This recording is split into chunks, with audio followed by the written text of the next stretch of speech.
The great megastar Chiranjeevi గారు హైకోర్టును ఆశ్రయించారు. అదేంటి అంత పెద్ద స్టార్ అయ్యిండి ఒక సామాన్యులాగా హైకోర్టుకు వెళ్లడం ఏంటి అని అనుకుంటున్నారా? కానీ ఇది నిజం.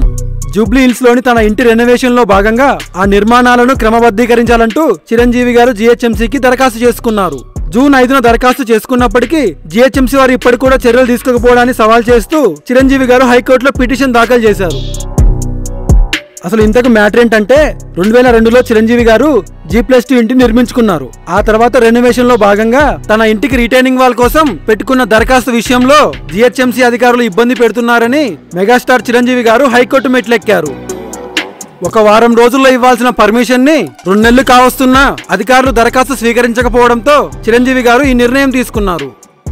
అరే అంత పెద్ద మెగాస్టార్ చిరంజీవి గారే ఇలా ఇబ్బందులు పడుతుంటే ఇలాంటి సమస్యలు వచ్చినప్పుడు మరి కామన్ మ్యాన్ పరిస్థితి ఏంటి?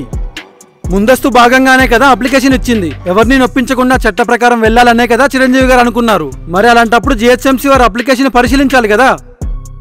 అసలు ఇలా ఎందుకు జరుగుతుంది? చిరంజీవి గారిని కావాలనే ఇబ్బంది పెడుతున్నారా లేదా క్యాజువల్ నిర్లక్ష్యమా అని సామాన్య ప్రజలు అనుకుంటున్నారు.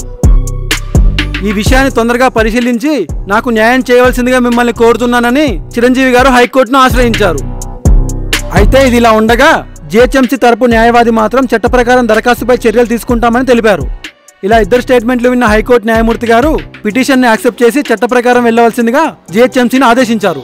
అయితే చిరంజీవి గారి లాంటి పెద్దవాళ్లకే ఇలా జరిగితే మరి సామాన్యుల పరిస్థితి ఏంటి అని పలువురు నెటిజన్లు అభిప్రాయపడుతున్నారు.